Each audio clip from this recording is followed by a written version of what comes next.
Can I just say, man, it's a beautiful morning here this morning. And I know that's a cliche, but riding out here on the scooter, the sun, it's warm. I didn't even have to have a jacket on. The sun is shining over the tops of the trees. I've got fresh coffee. It's a morning for the ages, I have to say. Magnificent. It's bloody cold and miserable here.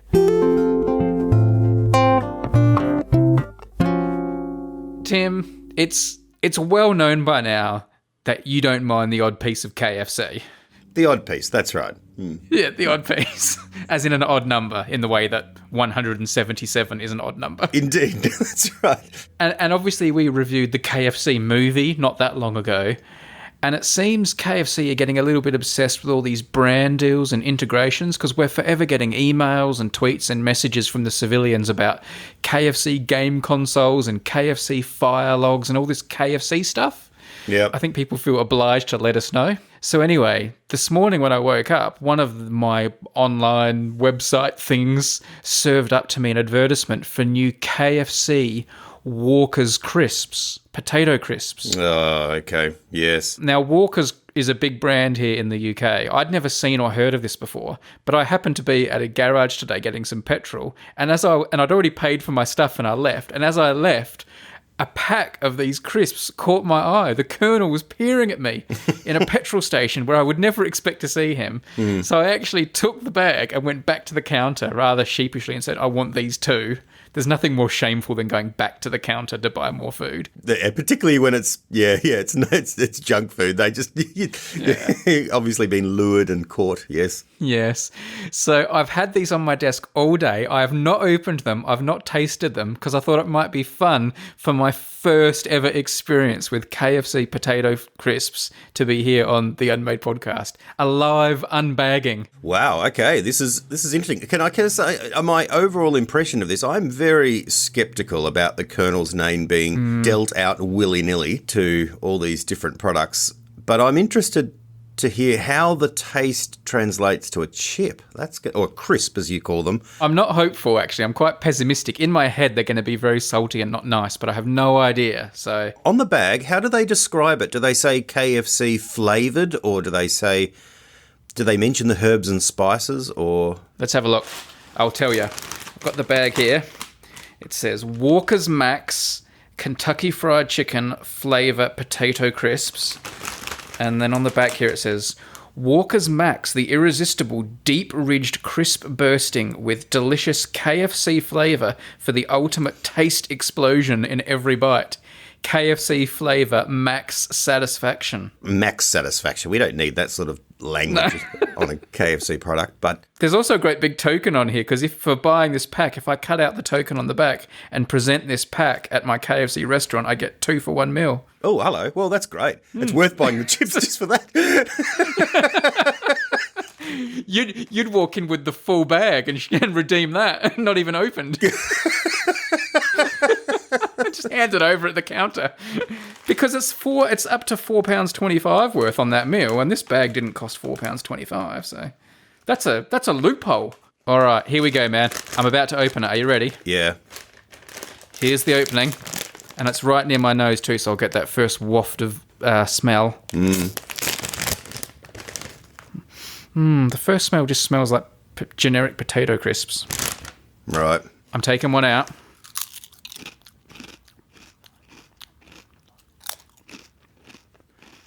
Did you go with a leg or a wing, or what did you grab first, Mick?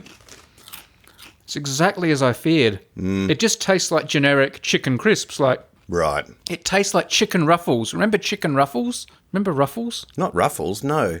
Are they a type of crisp, were they? Yeah, they were a type of crisp that were big in Australia. It's that kind of ridge cut that Ruffles had. It just tastes like chicken crisps. I'll have one more just in case. Not very KFC at all. So it doesn't taste like the crunchy bit on the skin of KFC, which is... No. Oh, man, if it tasted like that, I'd be going ballistic right now. Absolutely. They should just sell those. No, that just tastes like chicken crisps. That's rubbish. Yeah, right, okay. Nah, just as I feared. Well, see, this is the problem, you see. They've probably lent out the name contractually, but they're not going to lend out the secret recipe, are they? You can't hand that over to some crisp firm. No, disappointing all round. Disappointing all round. Will you finish the bag of crisps, though? I mean, you do like chicken flavoured crisps. Probably. Well, it'd be rude not to now. There's an open packet of crisps on my desk. What's going to happen? Join the dots, man. Quick parish notices. I want to follow something up from the last episode. We talked about The Weeknd doing the Super Bowl halftime show. Oh, the Weeknd. The Weeknd. With sans E. I thought of so many great jokes I could have made about that missing E after the episode, by the way. I was like, I could have said this. I could have said that. Patrons have exclusive access to your post-show thoughts. Jokes I could have said.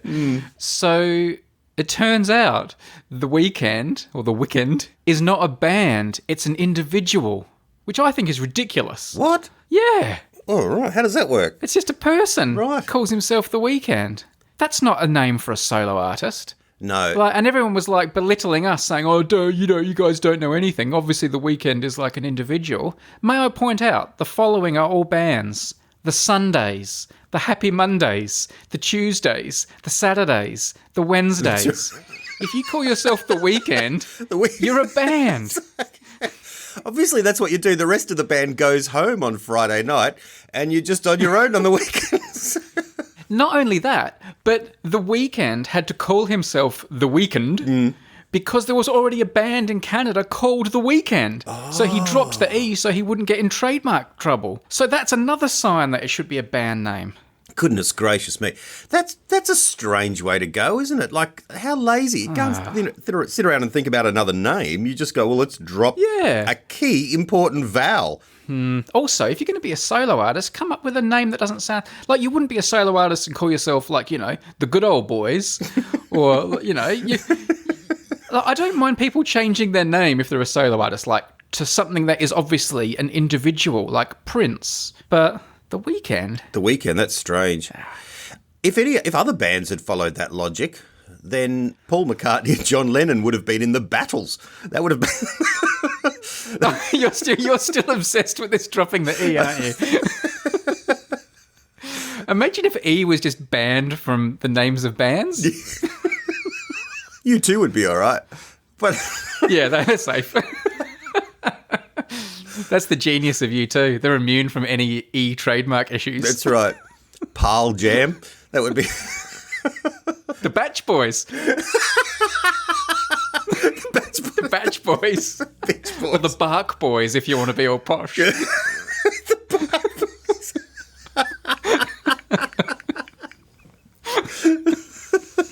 I wonder if it's a bit pretentious to sort of go, okay, I'm such a musical renaissance man that I'm actually a whole band in myself. You know what I mean? Like there is a bit of a cliche in rock that one person from the band goes off and makes like a solo record where they do everything themselves. Like Dave Grohl from Nirvana did this.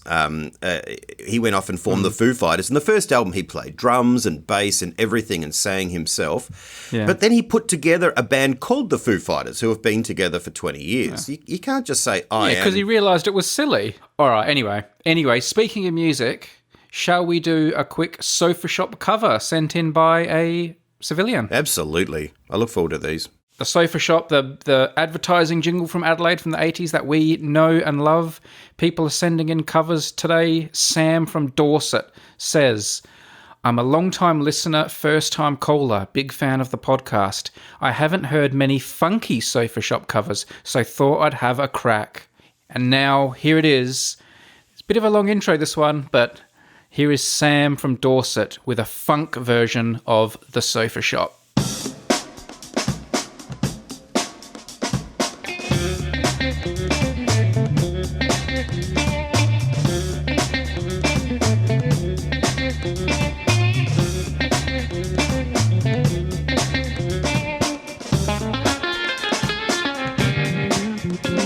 The sofa shop is your only stop for the sofa.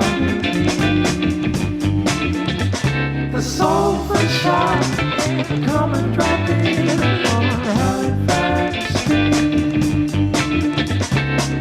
We have a sofa designed for you to choose. Match your curtains too. all it costs. Can't you see? Don't you do a thing until you see the sofa shop. Oh, that's impressive. Very impressive skills, I have to say. Yeah, it really comes in lovely. Nice. Long intro, like really builds up to it, but then, Pays off. well, yeah, not if you're buying by the second or buying by the minute with your advertising. Well, no. But yeah. but it's skillfully made. And can I just make one observation as well? It's obvious that Sam it is, isn't it? Yes. He's a purist because he's included the Halifax Street line. Yes. Yeah. Yes. This is the new wave of sofa shop covers that have been made since we revealed the Halifax Street line. Sofa shop, yeah, come and drop in on Halifax Street. Previously undocumented Halifax Street line, and that's caused that leaves the artist with a difficult decision. Do I include Halifax Street? Do I go without? Both are valid, but it would be interesting for the artist to let us know why they did or didn't include the line. I like that he did. I noticed that, and I think it works well now. I'm very used to that. There you go. Thanks for that, Sam. Well done. Oh, by the way, we have a Sofa Shop Covers YouTube channel. I'm constantly uploading new covers to it. I think there's about 30 odd on there now, and there's many more to come. Please go and subscribe to the channel. I'll put the link in the notes because YouTube doesn't take you seriously as a YouTube channel until you have 1,000 subscribers, which we don't have, or 4,000 watch hours, which we definitely don't have. So we need you to get on there and subscribe and do some serious hardcore listening and watching so we can get up there, get our numbers up. Doesn't have 4,000 views. That surprises me, to be honest. I know it has 4,000. I think we have 4,000 views. We don't have 4,000 watch hours. That's hours of watching time. Oh, right, okay. Maybe if Sam's intro was longer, that would cover more hours. Sam is going to help on that front. Thank you, Sam. We'll get yours on the channel quickly. In fact, can you send us a longer version? The extended intro mix. What I need to do, we need a 4,000 hour long cover that we can just put on there and everyone can just listen to. They can go to work and have it whirring in the background and stuff. Get Brian Eno to make a lovely ambient mix that just goes on for 4 hours. I like that. I like that a lot. Ideas for a podcast. Who's going first today? Look, why don't you go first, man? What have you got? Okay. My idea for a podcast is called Untitled. And this is a podcast where you talk, discuss, review, chew the fat about pieces of art and films and culture and all sorts of different things. But the one thing they all have to have in common is that they are untitled, or they have the name Untitled. Ah. Hey, that's a good idea. Yeah. There is a lot of this. In fact, there's a whole Wikipedia page dedicated to things called Untitled. Oh, really? There are 35 pieces of art just that they reference called Untitled. That's not just stuff that is untitled. That's called Untitled. Yes. There are 4 films. There are 3 TV episodes, including, I noted, an episode of Law and Order that's called Untitled. Oh, right. 20-odd albums, more songs than you can shake a stick at. Yep. There's an album by Sigur Rós, which has a weird title in itself, which is like a couple of brackets or parentheses, and every song on that album is untitled. Yes. That's very Sigur Rós. Yeah. Although, funnily enough, it says on the Wikipedia page that the band has an alternative name for each song, so they know what one to play. So they're all untitled, but the band still has titles for them. So they're all called Untitled, brackets, the name of the song. That's great, yeah. There are a surprising number of businesses that are untitled, I've learned, like the Untitled Bar in London and stuff like that. Oh, that's cool, yeah. And a thing that appeals to me, obviously being the nerd that I am, is there are lots of things in space that don't have proper titles yet. A lot of, galaxies and stars and things that just have numbers or no names at all. So you could talk about them. There are all sorts of things you could talk about on my Untitled podcast. That's a really great idea. That's a great idea. I'm not just a pretty face. No. No. And interesting, there could be a subsection, I think, of your podcast of things that are provisionally titled. and maybe the Sigur Rós songs come under this category, but when you talk about objects in space that haven't been titled, they must have been, like, we must know they're there, so they must be classified or given some sort of classification or technical name, like, R6484, before it's given its proper name later on by some body. Is that right? Yes. There must be... Yeah. Yes, that kind of works. That actually happened on the periodic table too. There were elements that were sort of predicted but hadn't been yet synthesized in labs, and they were given names based on their numbers. So, for example, element 117, 117, which means it has 117 protons in its nucleus. Yep. Before it was synthesized in a lab, because that element can only be made artificially, it was given the name septium. Right. Un for one, septium for 7. So we had un septium and un octium, un quadium, all these elements before they were synthesized. But then once they were finally made, they went through the process of giving them formal names, which they now have. Yeah, so right. That's another example of these placeholder names. There's also, in the provisionally titled, there's the, people that are expecting a baby. They don't know if it's a boy or a girl, so they kind of got names in mind. But they often come up with like a cute little name in the meantime, you know what I mean? We did that. Like the bump or the bun or something like that. Yeah, that sort of stuff. Yeah. Provisionally named. Yeah, that's a good idea too. Like, placeholder names is getting away from Untitled a bit, but I do like that idea as well. Placeholder names. Yeah. I thought you were going to hit me with all the Untitled albums that you're familiar with, but you're resisting that urge, eh? The one that came immediately to mind is the final song on probably the best album by The Cure is just called Untitled. Oh, right. And I remember when I first saw that, that must be 30 years ago, thinking, that's cool. It's it's called Untitled.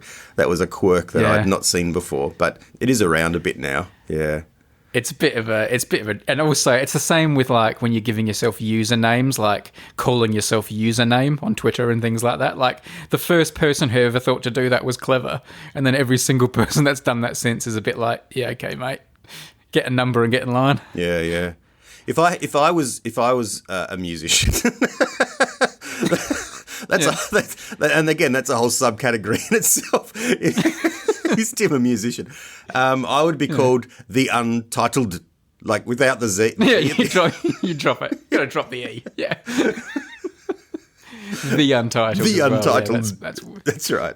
Metallica have. This is probably another subgenre of this, which is self-titled. So they have an album, the Black Album it's called, is self-titled, which is not quite untitled, is it? But some bands just bring out an album that's got no title except it's their name. I guess all humans are technically self-titled, aren't they? That's right. Hi, I'm Brady. Self-titled. Well, I guess I was mum-titled in some ways. That's right.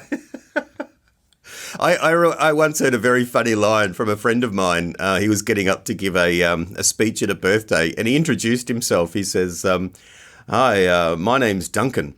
Actually, I don't know if that really is my name or just something my parents called me."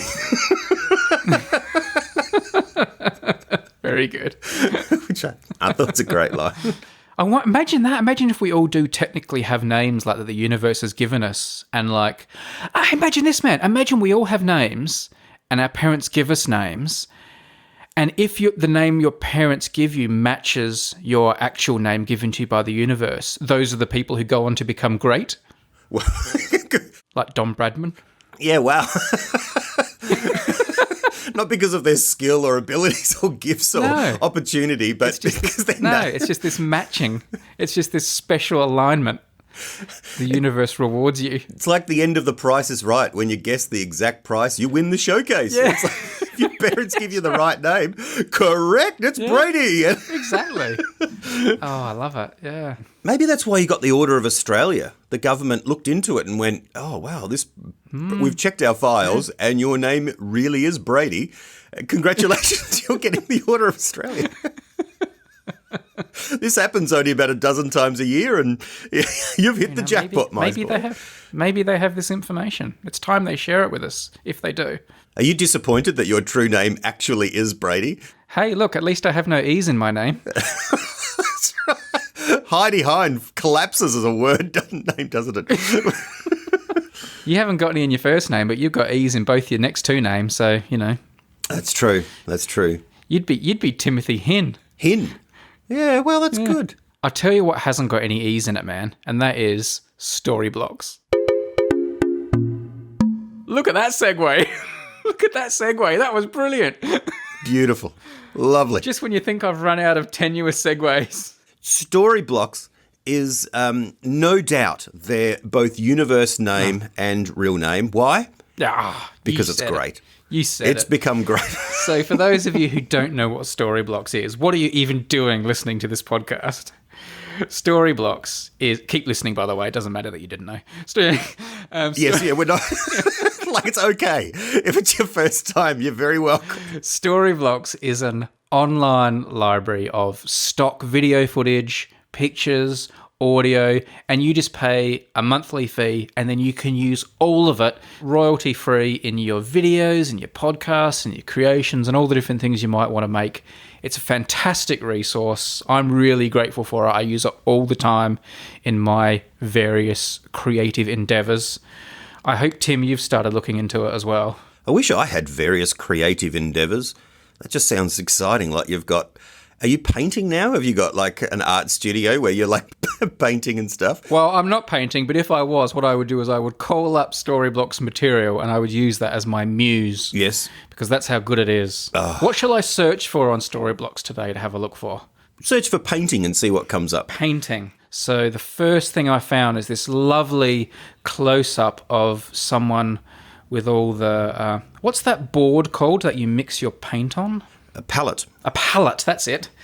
They've got their palette and they're mixing some blue and white paint together. It's a beautiful close-up, nicely filmed with a very shallow depth of field. Just the sort of thing you might want to use in a video you were doing about the creative arts. Fantastic. Anyway, if you're doing anything creative, you should have a Storyblocks subscription. Go to storyblocks.com/unmade. If you do storyblocks.com/unmade, they'll know you came from here, and like that's good for us. So good stuff. You want to help us too, don't you? That's right. In our painting. Brady needs to buy more paint.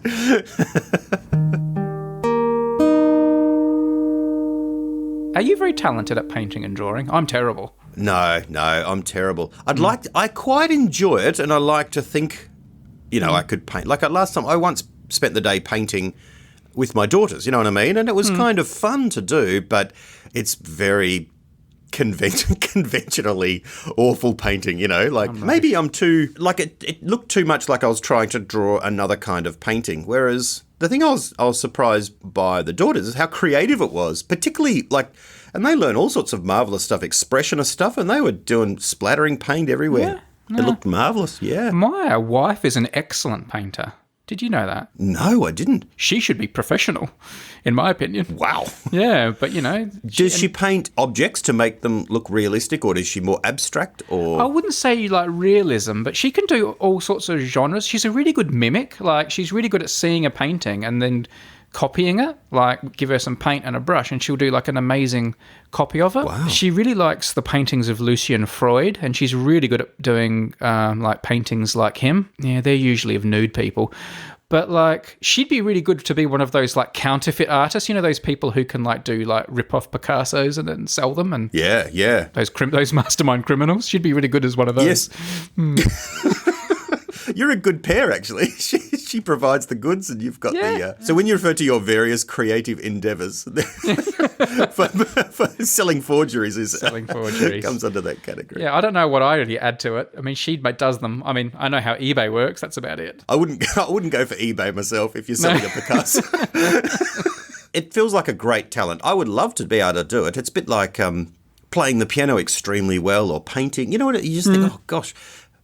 Painting's one of those things where you presume you've either got it or you don't. But of course, artists learn and train and practice as well, don't they? Yeah. But you and I are brilliant podcasters. That's our talent. Oh, well, that's all right. Which is much more impressive than painting or playing the piano. Painting. That's anyway, right. People have been painting for years. Podcasting is new. Edgy. It's new. Edgy. New. We paint pictures with our voices.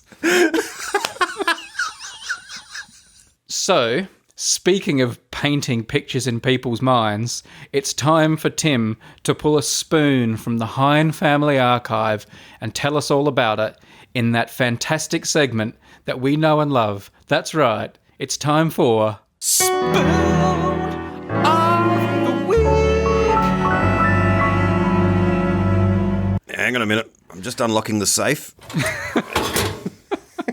Just going down into the vault.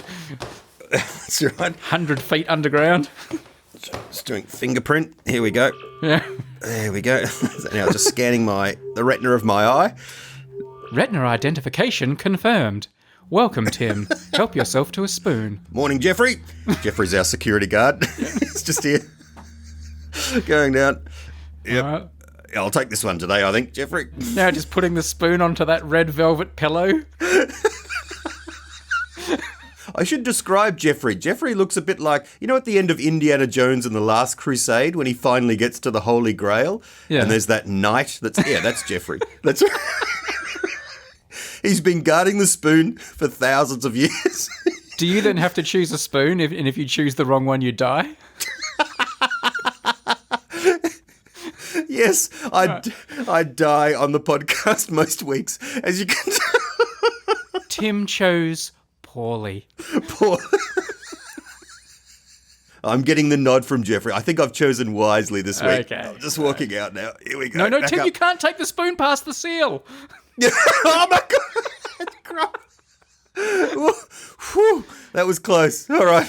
If you have never seen Indiana Jones and the Last Crusade, we apologise for the last 2 minutes of podcasting. Yes, and stop listening to this now and go and watch it. I think it's the best. I know you love Raiders of the Lost Ark, but I love Last Crusade. It's been so long since we introduced Spoon of the Week. I think I'm going to have to do the jingle again. You ready?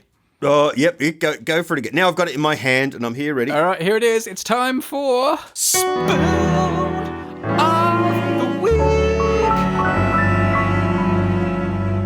Brady, I have to say, it's a very exciting spoon today, and it's probably appropriate I'm keeping it down here in the vault recording because this is solid gold. Oh. And, yep, may not actually be solid gold. Anyway, it's... It's solid gold coloured. That's right. The spoon I'm holding is from the Tamworth Country Music Festival.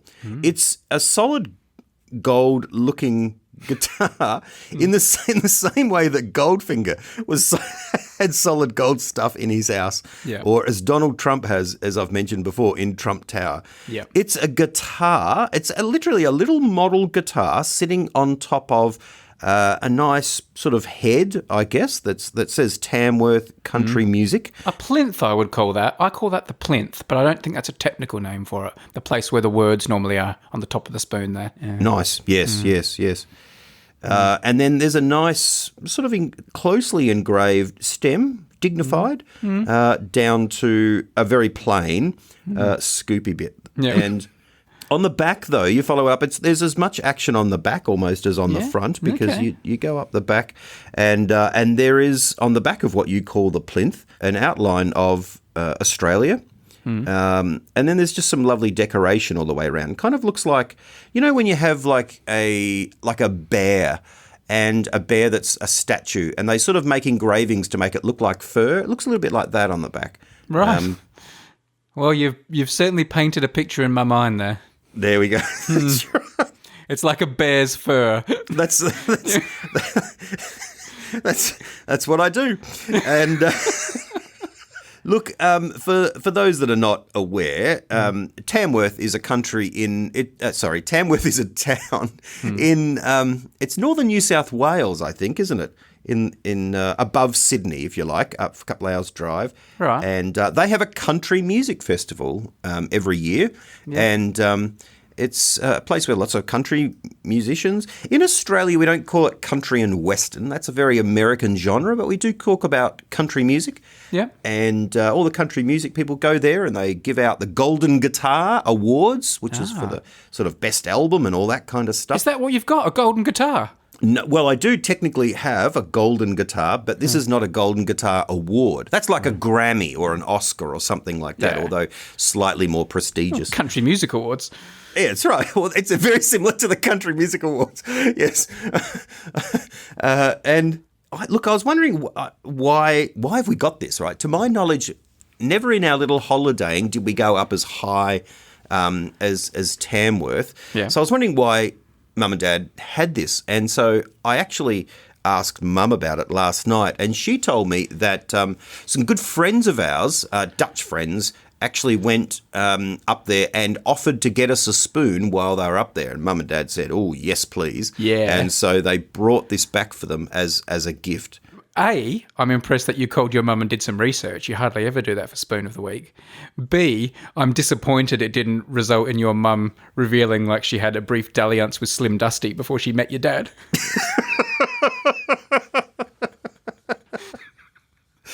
She went for the only person older than Slim Dusty that she could find, which is my dad.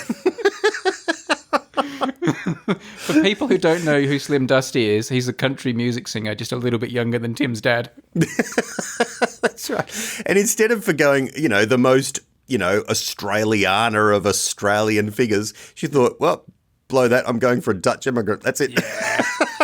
I imagine my dad singing country music. It's not going to happen. No, I can imagine he's more of a kind of, piano accordion type guy in my mind. Yeah. More of the polka kind of. Yeah. Yeah. Nice.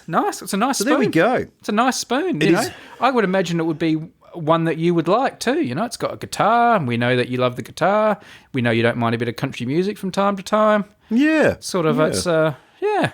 It's nice spoon. Nice spoon. I drove through Tamworth. We drove through about 18 months ago, and it's a beautiful town. Northern New South Wales. It's a lovely region of Australia up there. It's really, really lovely. But I think it's one of those towns that's very, very pretty sleepy. It's not bad, not terribly small, but really comes alive for this festival. Good spoon. Pictures of it available on the website as always. Have a look for a link in the notes. And now it's time for us to randomly choose one of our Patreon supporters to win one of our spoons, one of our custom-made Unmade podcast souvenir spoons. How are we going to choose it this time? Do you want to spin the wheel, Tim, or you got something else in mind? A strum of the guitar, perhaps? Yes, let's do it with a strum of the guitar and see what name the note hits on. All right, you give it a strum, and when the music stops, that's who wins. Here I am strumming. All right. So, whoa, look whose lucky day it is. Sean from Zurich. Sean from Zurich, you have won. The home of country music. In Switzerland. That's Yes. They do. I imagine it'll be more sort of yodeling for Sean, but I don't know. Maybe he likes his country music. I hope he likes spoons, because he's got one coming in the post. Fantastic. Congratulations, Sean. All right. Now, Tim, it's the moment we've been waiting for. Have you got an idea for a podcast? I do. This my idea, it's interesting, yours was Untitled. Mine has a one-word name. And the word is why. My podcast is called Why. Why? Now, when children are young, this is a very common conversation starter or conversation continuer. Yes. You've got a particularly philosophical kid if they begin with why. Yeah. But a lot of explanations lead into why.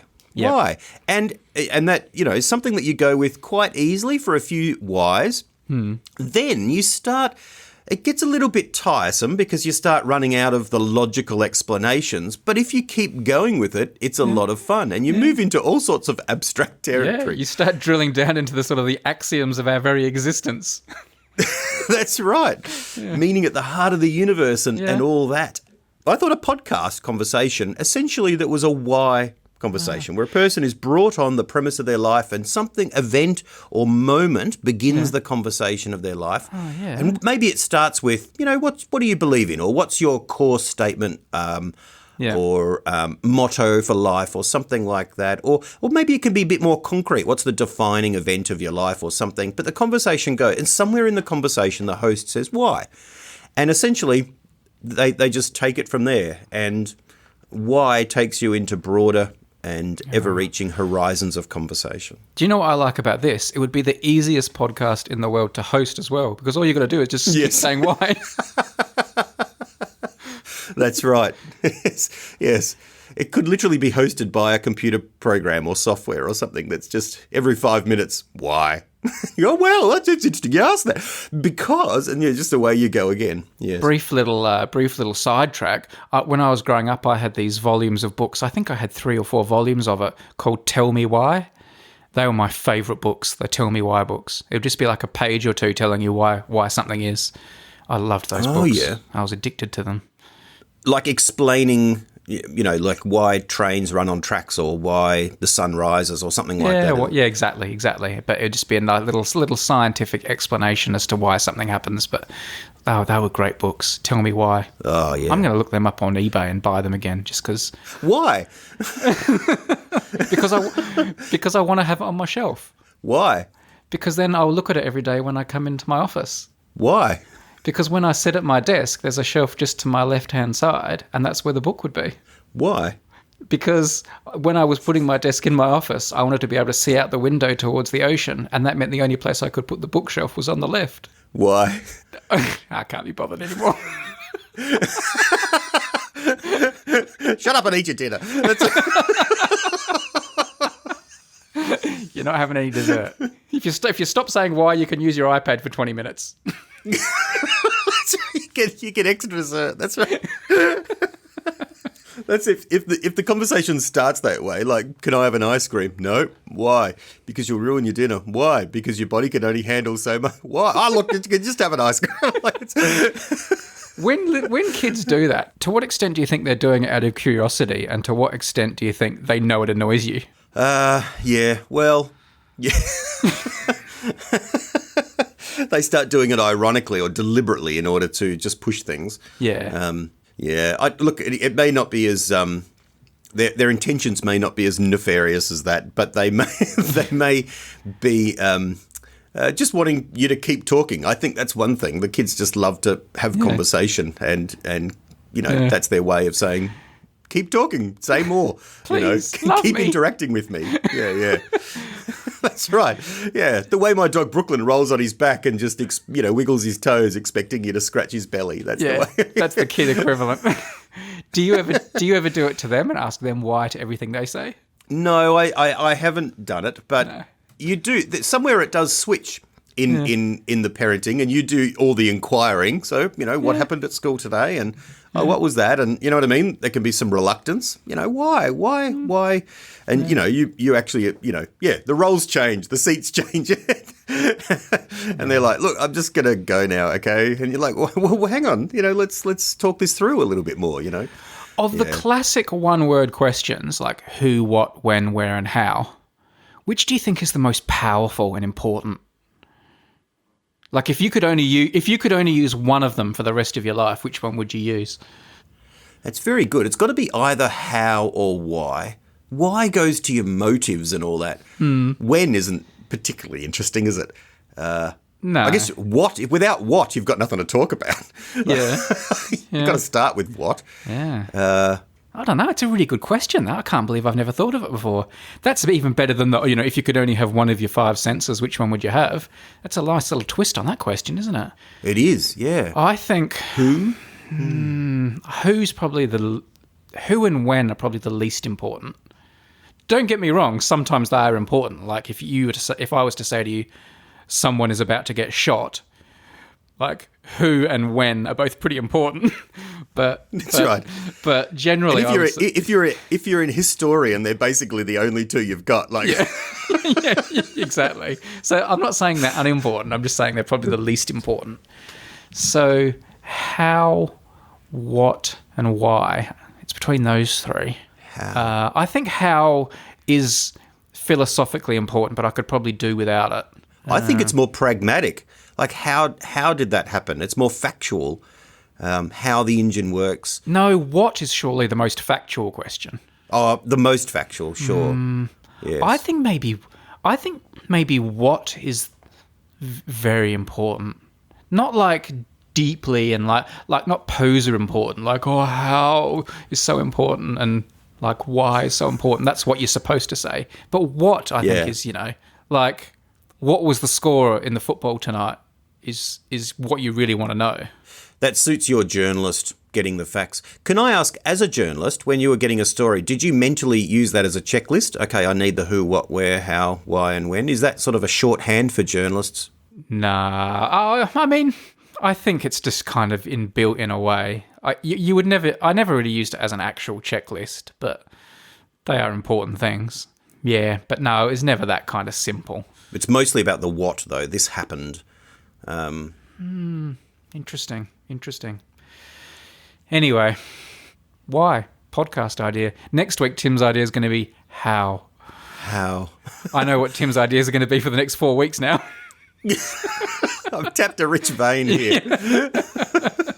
How is a good is maybe even a better one, because it's a you get the opportunity to explain things like your books. That's I mean, perhaps that happens already as a podcast genre, but an expert coming on and you say, how did this happen, or how did this come to be, and there's a lot of explanation that goes on. I mean, obviously the reason your why idea is good and the reason you chose it is because of that, that trope of kids just going why to everything. Yeah. But it also opens up the conversation, goes to their motives. It's because I was thinking this and all that, and so you learn more about the person. Let's do an idea from a Patreon supporter. Yeah, we haven't done one for a while. Yeah. All right. So today's idea comes from Tom, who lives in Reading in the United Kingdom. Cool. Good music festival. Yes, it is. I've not been to it, but it's more, it's more for the younger ones, I think, Reading. I'm more a Glastonbury guy these days. Oh, is that the case? Is Glastonbury... It's got more... it's more of an event for other people. Glastonbury's all ages. You're just as likely to find some 70-year-old as Glastonbury as a 15-year-old. It's like all ages because it's so massive and there's something for everyone. Oh, okay. I think Reading's younger. I could be wrong about that. Maybe I'm getting it mixed up. Oh, look, I've never been. I've just known of it because this famous Nirvana gig was played there, and there's recordings and the Reading Music Festival. Yeah. Tim's knowledge of geography is very centred around where music festivals are played. When you drive around the UK with Tim and he sees a sign, he'll tell you what band played there and when. Yeah, indeed. That's right. I'm always, I can't believe you've heard of that place, Tim. And you'll be like, oh, yeah, so-and-so played a gig there in 1983 that there's a famous documentary about. Yeah. We must go to Manchester together sometime. That will take the cake, that's for sure. Oh, yeah, that will be incredibly boring for me. We must do that. All right. Anyway, let's get on to Tom from Reading. Oh, yes, Tom. At the time he wrote this, which I think was at the end of last year, he says, for the time being, I'm a PhD student. However, I recently passed my Viva, so I will be finally leaving education. My PhD was looking at platelets, the cells responsible for blood clotting, and megakaryocytes.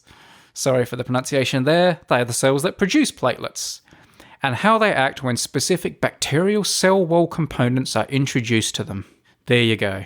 Good stuff. Well done, Tom. It's all right, Tim. Don't worry. This email is about to take a turn in your direction because he says, the favourite part of my PhD was going to a conference in Melbourne last year and I was able to watch a live game of Aussie Rules football at the Marvel Stadium. Nice. Of course, my team, the Western Bulldogs, won that game, but as a Brit with no idea of the rules, I could have been watching a game of Tommy Ball for all I knew.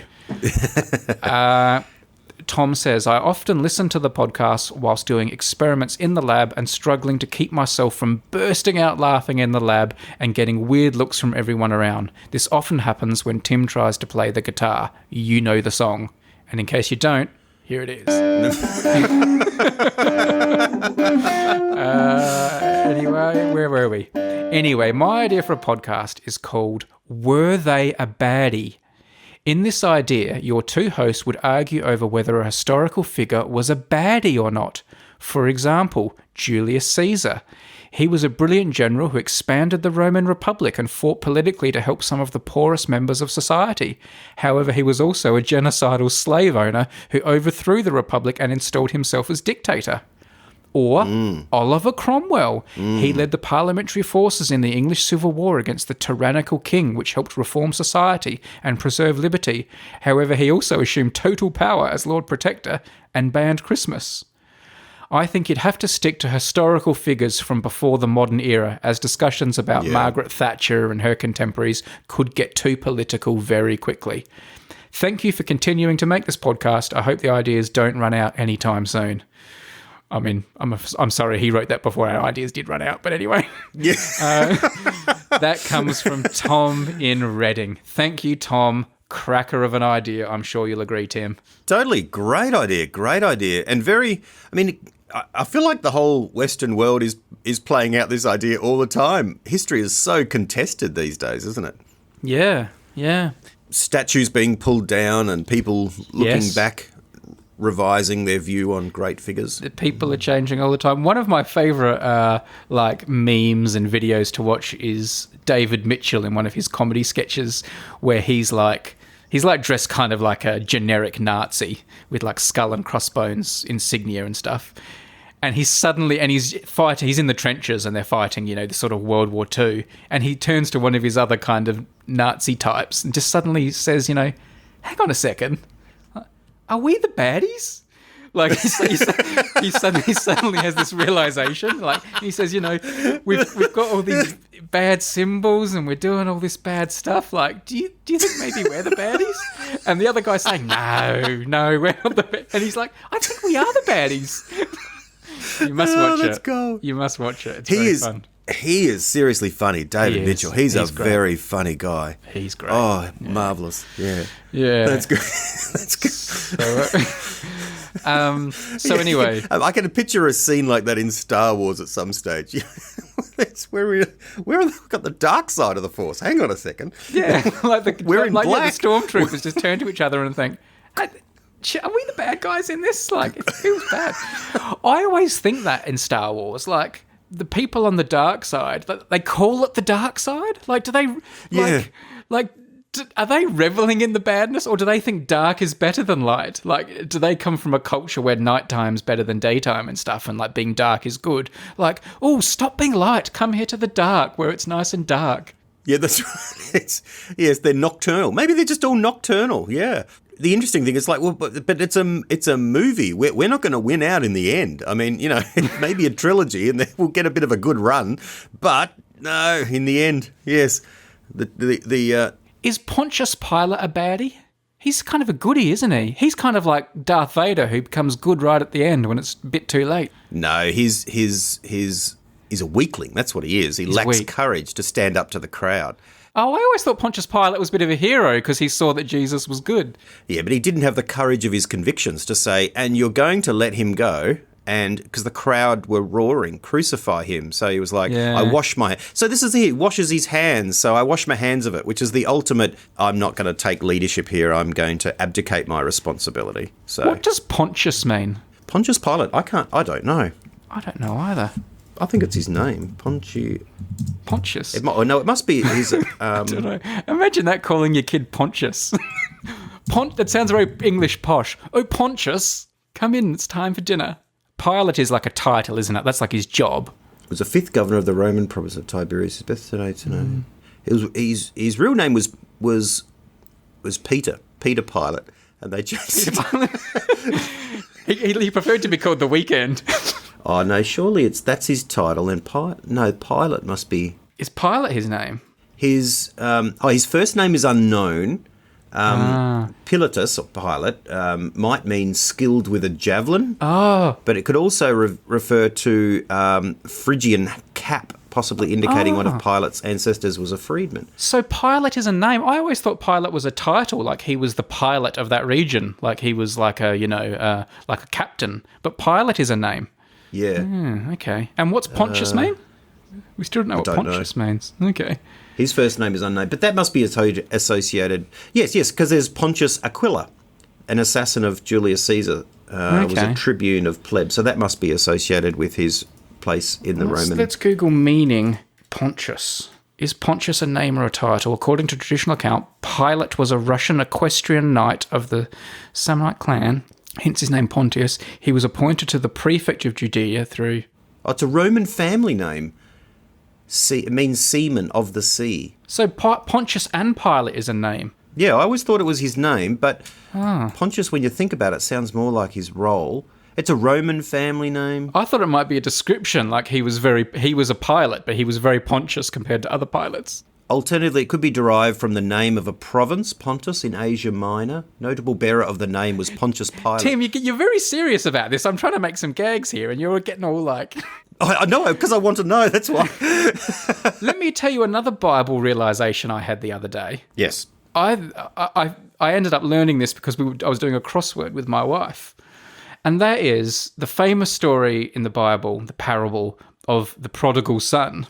Yes. And, that's one of the most famous stories in the Bible for me. It's one of my favorite stories. And I was explaining it to my wife. She doesn't know as many Bible stories as me, so I was telling her about it. By the way, she was absolutely outraged by it, like most normal people are. Right. What? Yes. They threw a party for him and gave him all the money.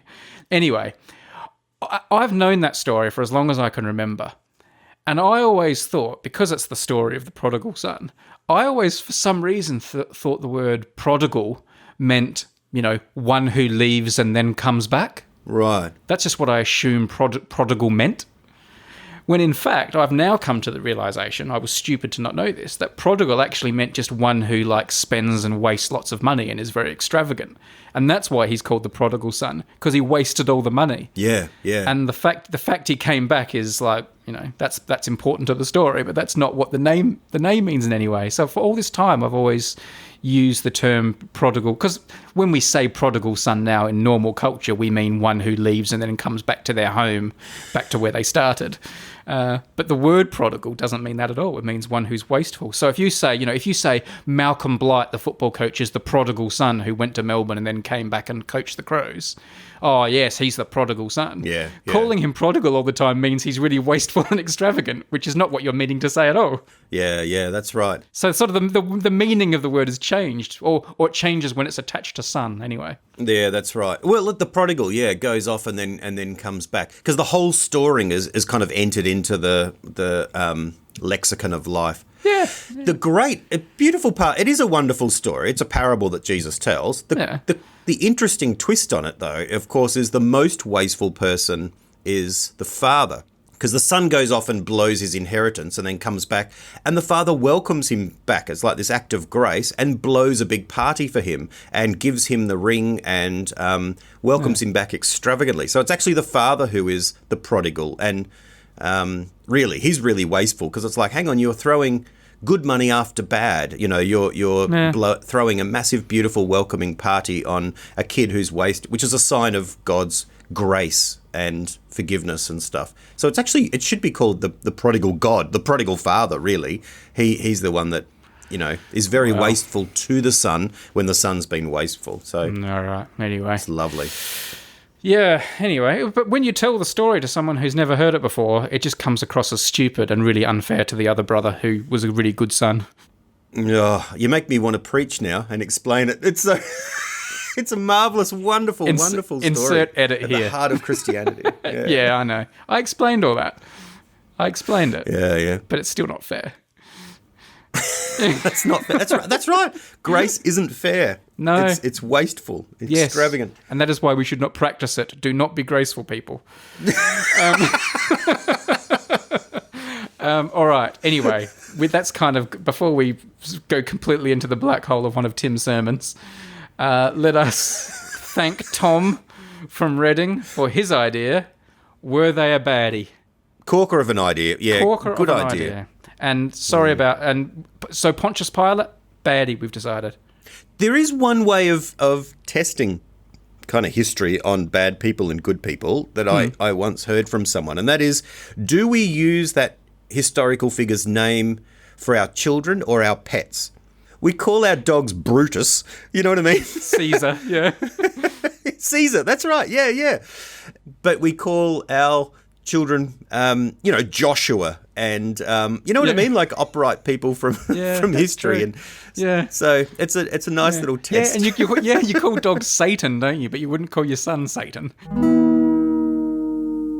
By the way, speaking of children, did you have any special words today? No, I didn't. No special words to drop. No. Oh, that's all So- right, then. They've just given up giving them to you now, have they? Literally, yes. They've given up on the Unmade podcast. They're listening to Serial now.